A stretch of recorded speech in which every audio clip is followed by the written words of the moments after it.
ለምሳሌ በምዕራብ አማራ ከ52 በላይ መድረኮች በአንድ አካባቢ ላይ ብቻ መካሄዳቸውን ሰምቻለሁ። በብዙ ሺዎች የሚቆጠሩ አርሶ አደሮችና ህዝቡ እንደተሳተፈበትም ሰምቻለሁ። እሱም ባለ በተለያዩ አካባቢዎች ላይ አንዳንድ አካባቢ ይጠናቀቃል፣ አንዳንድ አካባቢ እየተካሄደ እንዳለ እንዳዲስም እያደረጉ ያሉ አካባቢዎች እንዳሉም እየሰማው ነው ያለሁት። እሱም በተመለከተና በበርካታ አካባቢዎች ላይ እንግዲህ የፋኖንም ተጋድሎ አያይዘን ብናነሳው ሁለቱን ደስ ይለኛል።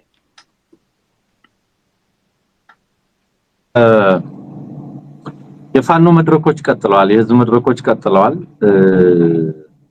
እጅግ በጣም አስደሳች ነው እውነት ለመናገር። ዛሬ ማለዳ ላይ ቴዎድሮስ በሚያስተዳድራቸው አካባቢዎች የአርሶ አደር የንቅናቄ መድረኮች ነው የሚለው። የሚገርም ነገር ዛሬ ከሰዓት በኋላ እዚህ ከመግባታችን በፊት አንዳንድ መረጃዎችን ስከታተል ደግሞ የወጣቶች የንቅናቄ መድረክ ተጀምሯል በፋኖ በኩል። እስከዛሬ የነበረው የአርሶ አደሮች የንቅናቄ መድረክ ነው፣ እሱ ቀጥሏል። አንዳንድ የተጓደሉ አካባቢዎች ላይም ቀጥሏል። አንዳንዶች ቦታዎች ላይ እንዳልከው ተጠናቋል። ለምሳሌ ቴዎድሮስ ጎጃም ላይ በ52 መድረኮች በስኬት መጠናቀቃቸውን ቀጥሏል። ግን 52ቱ ናቸው እንጂ የተጠናቀቁ 52ቶቹን አለ እንጂ ዛሬ ከሰዓት በኋላም የተለያዩ አካባቢዎች ላይ በተለይ አንዳንድ ቦታዎች ላይ አገዛዙ እንቅፋት ሲፈጥርባቸው የነበሩ ቦታዎች ላይ ሳይቀር አስቻይ ሁኔታ በመፍጠር የምክክር መድረኩ መቀጠሉን የሚመለከት ነው። እነዚህ 52 መድረኮች እንግዲህ በአንድ ቀጠና ብቻ ግን ወደ 40 ሺህ የሚጠጋ ህዝብ የተሳተፈባቸው የአርሶ አደር መድረኮች መካሄዳቸውን የተመለከተ መረጃ ወጥቷል። በተለይ በተደራጀ የፖለቲካ ስራ የአማራ ህዝብ የፖለቲካ ግንዛቤ ይዳብራል፣ ህልውናው ይረጋገጣል በሚል መሪ ቃል ሲካሄድ እንደነበረ ዋና ዓላማውም የጋራ መረዳት ያለው የፖለቲካ ማህበረሰብ መፍጠር እንደሆነ በመረጃው ላይ ተጠቅሷል። በመድረኮቹ ከድርጅት አመራር ጀምሮ የእዝ የኮር የክፍለ ጦርና የወረዳ አስተዳዳሪዎች እንግዲህ በነፃ ቀጠናዎች ማለት ነው መገኘታቸውን በድርጅት ደረጃ የተዘጋጀ ሰነድ በማብራራትና ውይይቱን በመምራት አመራሮች መሳተፋቸውን የተመለከተ መረጃዎች ናቸው የደረሱን። የውይይት ተሳታፊ አርሶ አደሮች በተለይ በቀጣይነት እንዲኖርና ትግሉም ሁሉን ያማከለ እንዲሆን በማሳሰብ አጠቃላይ ከትግሉ አኳያ አመራሩም ድርጅቱም ሊመልሱት ይገባል ያሏቸውን ጥያቄዎች ሁሉ በማንሳት ውይይት መደረጉን የሚገልጽ መረጃ ነው የደረሰን። ከዚህ ጋር ተያይዞ እንግዲህ ማምሻውን ዛሬም የደረሰን መረጃ የሚያሳየው ከአርሶ አደር የንቅናቄ መድረክ በተጨማሪ የወጣቶች የንቅናቄ መድረክ ተጀምሯል። እንደውም አንዳንድ ቦታዎች ላይ የወጣቶች ማህበራት ጭምር በማቋቋም ላይ ለምሳሌ ቋሪት ላይ ዛሬ ሲደረግ የነበረ የወጣቶች ንቅናቄን የጠቀሰ መረጃ ተልኮ ነበረ። ወደ 215 ወጣቶች የተሳተፉበት ንቅናቄ መድረክ እንደነበረና የጣሊያ ቀጠና ወጣት ማህበር ጣሊያ ማለት በነገር ላይ ቋሪት እኔ የተወለድኩበት አካባቢ ነውና እዚህ አካባቢ የጣሊያ ቀጠና ወጣት ማህበር በመመስረት በድል ተጠናቋል የሚል መረጃ ከ102ኛ ኮር 33ኛ ክፍለ ጦር መረጃው ደርሶናል። አሁን ከአርሶ አደር ንቅናቄ ወደ ወጣት ንቅናቄ እየቀጠለ መሆኑን የሚያሳይ ነው። ይሄ ትልቅ ትርጉም አለው። ቅድም እንደተጠቀስኩልህ መረጃው ምንድነው የሚለው አማራዊ ብሔራዊ ንቃትና አስተውሎት የመፍጠር ሂደታችን ተጠናክሮ ይቀጥላል ነው የሚለው በላኩልን መረጃ ላይና ይሄኛው ስቴትመንት የኔን ቀልብ ገዝቶት የነበረ ነው። አማራዊ ብሔራዊ ንቃት እና አስተውሎት የመፍጠር ሂደት ተጠናክሮ ይቀጥላል ሲባል ምን ማለት ነው? እነዚህ መድረኮች ፋይዳቸው ምን ማለት ነው የሚለውን ነገር እንድናስተውል የሚያደርግ ነውና ብሔራዊ ንቃት መፍጠር በጣም መሰረታዊ ጉዳይ ነው። እንደምታውቁት እንግዲህ የኔ እናንተ ስራ የዚህ አካል ነው። ብሔራዊ ንቃት የመፍጠር ጉዳይ ማለት ብሔራዊ ንቃት ቢኖረን ኑሮ ስለ ራስ ጠልነት አናወራም፣ ስለ ባንዳነት አናወራም። ብሔራዊ ንቃት ቢኖር ኑሮ ራስ በቅነት በተደላደለ መድረክን ብለው ማዕድ ላይ ይገኝ ነበር። ስለዚህ ብሔራዊ ንቃት ማለት በወል ማንነት ላይ ግንዛቤ መፍጠር ነው።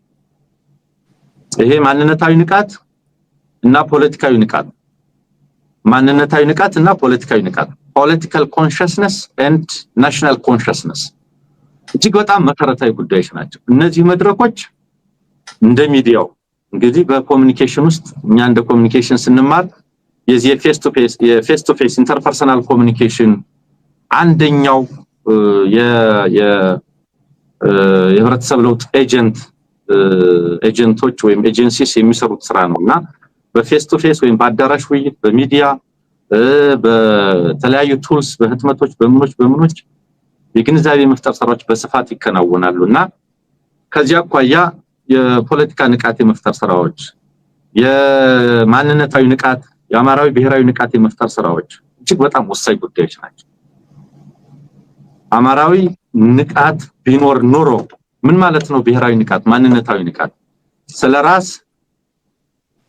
ጸጋና ጉድለት ስለራስ ፈተናና በረከቶች የተሟላ ግንዛቤ መያዝ በማንነት ላይ በጥቃቶች ላይ በጥቅሞች ላይ በፍላጎቶች ላይ በጋራ ማንነቶች ላይ በጎሳ በቋንቋ የጋራ በሚያደርጉ ጉዳዮች ላይ ከዛም በሚነሱ ጥቅሞችና ጉዳቶች ላይ ንቁ የሆነ ግንዛቤ የመፍጠር ጉዳይ ነው። ስለዚህ እነዚህን ሸርት የሆኑ ሴንስ ኦፍ ናሽናል ኮንሽስነስ ሴንስ ኦፍ ናሽናል አይደንቲቲ በአግባቡ ለመረዳት የሚያስችሉ መድረኮች ናቸው እነዚህ መድረኮች። ስለዚህ አማራዊ ብሔራዊ ንቃትና አስተውሎት የመፍጠር ሂደታችን ተጠናክሮ ይቀጥላል ሲል ይሄ የትግሉ ምሰሶ ነው፣ የትግሉ ወለል ነው፣ መሰረት ነው። አማራዊ ንቃት ካልፈጠርን ስለየትኛውም ውጫዊ ጠላት ብናወራ አማራዊ ንቃት ካልፈጠርን ስለየትኛውም የአማራዊ መደራጀት አስፈላጊነት ብናወራ ከንቃት ካልመነጨ በመንቃት ላይ ካልቆመ ስለራስ በቅነት ማውራት አንችልም። ንቃት ከሌለ ራስ ጠልነትን የቱንም ያህል ብንኮን ነው የትም የሚያደርሰን አይደለም።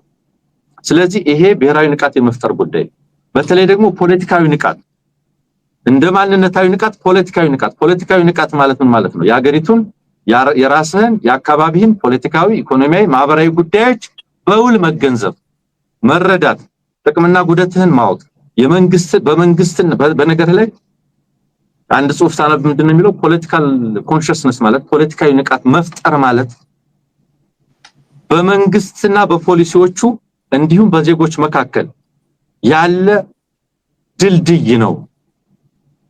ፖለቲካዊ ንቃት ከሌለ የመንግስት ፖሊሲዎች ምን ይሁኑ መረዳት አይቻልም።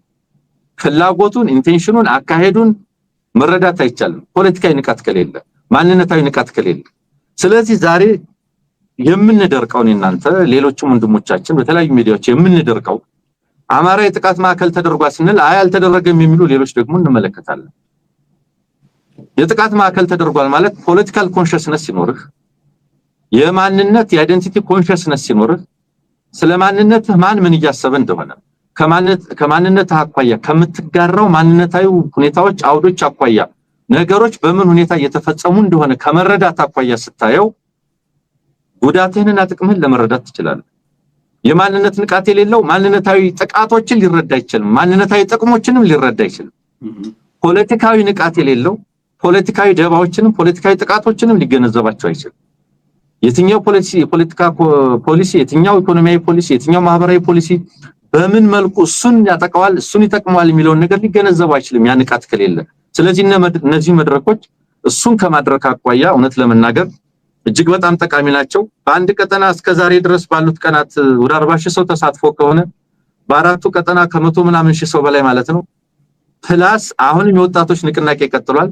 ይሄንን ስትጨምርበት በሚሊዮን የሚቆጠር አማራ በእነዚህ ቀናቶች ውስጥ ፖለቲካዊ ማንነቱን ብሔራዊ ማንነቱን አማራዊ ማንነቱን ጥቅሞቹንና ጉዳቶቹን አማራነት ከኢትዮጵያዊነት ምን መስተጋብር አለው ምን ጉዳትና ጥቅም አለው የሚሉትን ነገሮች እንዲገነዘቡ የሚያደርግ እጅግ በጣም ወሳኝ መድረክ ነው ለማለት ፈልጌ ነው። ምናልባት እዚህ ላይ ሐሳብ ሰጥና ወደ ውሎ መረጃዎች ልመለስ እችላለሁ። አለሙት በጣም ቆንጆ ሐሳብ ነው ያነሳው፣ ደስ የሚል ሐሳብም ነው። በእኔ እምነት እያንዳንዱ ትግል በዚህ ንቃት ካልተደገፈ በስተቀር እንደዚህ አይነት አማራዊ ንቃትን ካላዳበርን በስተቀር የትኛውንም ትግል ብናደርግ ዞሮ ትግላችን ፍሬያማ ሊሆን የሚችልበት እድል እየጠበበ ሊሄድ ይችላል ማለት ነው። ለዛ ነው አንዳንድ ሰዎች ወደ ትግል ይገቡና በማግስቱ ምናምን የራሳቸውን የግል ፍላጎቶቻቸውን አሳክተው በኋላ ለምሳሌ ማስረሻ ወይ ሙሐቤ ምናምን ለምን እንደወጡ ግራ ይገባል መጀመሪያ ላይ ማለት ነው። ወደ ትግል እንዲገቡ ያደረጋቸው የጋራ ጥቃት ነው፣ የወል ንቃት ነው። ያ ንቃት ካለ እጅ አትሰጥም ነው በባንዳነትም በምንም መንገድ የአማራን ህዝብ ጠቅል ምክንያቱም ከተናጠላይ ፍላጎቶቻችን በላይ ስለሆኑ ማለት ነው ከንቃት የሚመነጭ ነው የሚለው ነገር ላይ በጣም መሰረታዊ የሆነ ግንዛቤ ሊያዝ የሚገባው ነው ብዬ ነው ማሰው ነው በመድረኮቹ ላይ ያለኝ አስተያየት ምንድነው በተለይ አመራሮች እየሰማችሁኝ ከሆነ አንደኛ እንደዚህ አይነት መድረኮች በአማራ አሁን ለምሳሌ የወጣቶች ንቅናቄ ቀጥሏል በእርግጠኝነት አሁን በቀጣይ የሚሆነው የሴቶች ንቅናቄም ተመሳሳይ ይሆናል የህብረተሰቡን በተለያየ መንገድ እና የተለያዩ አደረጃጀቶችን እየፈጠሩ በንቃት ህብረተሰቡን ለማንቃትና ለማሳተፍ እየተደረገ ያለ ጥረት እንደሆነ ገምታለሁ አንሙት እንዳልከው ከወጣቶች ቀጥሎ የሴቶች ንቅናቄ መድረኮች ደግሞ እንደሚካሄዱ ምንም ጥርጥር የለኝም ማለት ነው ከዛ በኋላ እንግዲህ መምህራን እየተባለ በየዘርፉ በሙያ ማህበራት ደግሞ እያደራጀ እያንዳንዱን ማህበረሰብ የማሳተፍ ኢንጌጅ ማድረግ እንቅስቃሴዎች ነገር ናው ከነዚህ መድረኮች አንሙት የምንጠብቀው ኤክስፔክቴሽኖቻችን ውስጥ አንዱ የኔ ለምሳሌ የጋራ ሪዞሉሽን ያቋም መግለጫዎች መውጣት አለባቸው በየአካባቢው ላይ በ5 ወይ በ10 ጉዳዮች ላይ የጋራ መግባቢያ ላይ ተደርሶ ከነዚህ ውይይት ህብረተሰባዊ ውይይቶች በኋላ የጋራ ሪዞሉሽኖች የሚተላለፉበት ቢሆን በጣም ጥሩ ነው ምንድነው ዴሊበሬሽኑ at the end of the day ምንድነው የተደረሰባቸው የጋራ ጥቅል ስምምነቶች ምንድናቸው በህዝብና በአታጋይ ድርጅቱ መካከል የሚለው ነገር እንዲታወቅ 1 2 3 4 5 ብለን በኋላ ቀጣይ አቅጣጫዎችን እነዚህ ናቸው የሚመሩት ገብቷል አይደለም ስለዚህ በዚህ መንገድ እንደዚህ አይነት ሪዞሉሽኖች ቢተላለፉ በጣም ጠቃሚ ነው እንግዲህ መሬት ላይ ላለው ኃይል እየሰጠው ያለውት በተለያየ መንገድ ይሄንን የምትመሩ ሰዎች ይሄንን አስተያየት ብትይዙት ነው ሁለተኛ ወጥነት ያለው የስልጠና ማኑዋሎች ካሉ አንሙት አማራው ባለበት ቦታ ላይ ሁሉ እነዚህ መጠነ ሰፊ ውይይቶች ሊደረጉ ይገባል የአማራው ንቅናቄ ንቃት ባንድ አማራ በሚኖርባቸው አማራ ክልል ውስጥ ብቻ በተወሰነ አካባቢ ላይ የሚካሄድ መሆን መቻል የለበትም በመላ ዓለም ተመሳሳይ ስምሪቶች መሰጠት መቻል አለባቸው የዲያስፖራ ንቅናቄ መድረኮች መፈጠር መቻል አለባቸው በምን ሰነድ ላይ ነው የምንወያየው እዛ በሚደረጉ ሰነዶች ላይ ነው ይሄም ውይይት መደረግ ያለበት በአማራ ክልልም ከአማራ ክልል ውጭም አማራ ባለበት ቦታ ሁሉ ተመሳሳይ ጉዳዮች ላይ ውይይት የሚያደርግባቸው መጠነ ሰፊ አጀንዳዎች ተለይተው በሁሉም ቦታዎች ላይ ተመሳሳይ ሪዞሉሽኖች የሚተላለፉበትን ሁኔታ በዚህም ሂደት ህብረተሰቡ የጋራ ቃል ኪዳን እየፈጠረ የሚሄድበትን ሁነት መፍጠር መቻል አለበት ማለት ነው እነዚህ የስልጠና ማኑዋሎች ቢመጡ ለምሳሌ እኛ ራሱ ሚዲያ ላይ የህብረተሰቡ ውይይት አካል አድርገን ብናወያያቸው በየዲያስፖራ ንቅናቄው ላይ ውይይት ቢደረግ ማህበረሰቡ በጋራ እነዚህ ሪዞሉሽንስ አርሶ አደሩም ወጣቱም ሴቱም በእነዚህ ጉዳዮች ላይ የጋራ ውይይትና የጋራ ግንዛቤ አድርጎ ከዛ በኋላ የጋራ አቋም የሚያዝበት ሁኔታ እና ይሄ ንቃት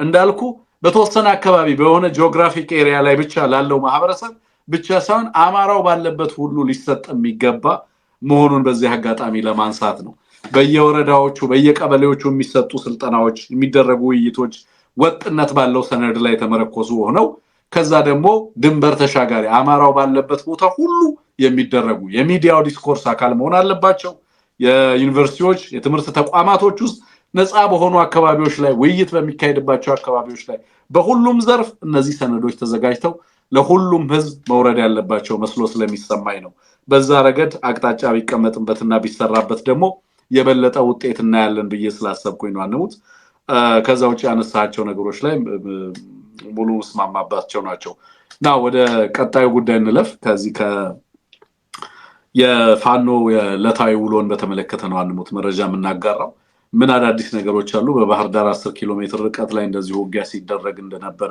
በርካቶችም መማረካቸውን የምስል ማስረጃም ጭምር ደርሶናል ምናልባት ሳተላይት ላይ የምትከታተሉን ሰዎች ካላችሁ በቀጥታ በሳተላይት እነዛን ምስሎች ማሳየት የምንችል መሆኑን በዚህ አጋጣሚ ገልጻለሁ ቴክኒሻኖቻችን በኋላ ላይ እንደዚህ አይነት ነገሮችን እያካተቱ ፕሮግራሙን ሪራን ያደርጉታል መልሰው አድማጭ ተመልካቾቻችን እንዲያዩዋቸው ሊያደርጓቸው ይችላሉ ቪዲዮዎቹን እያካተቱ ማለት ነው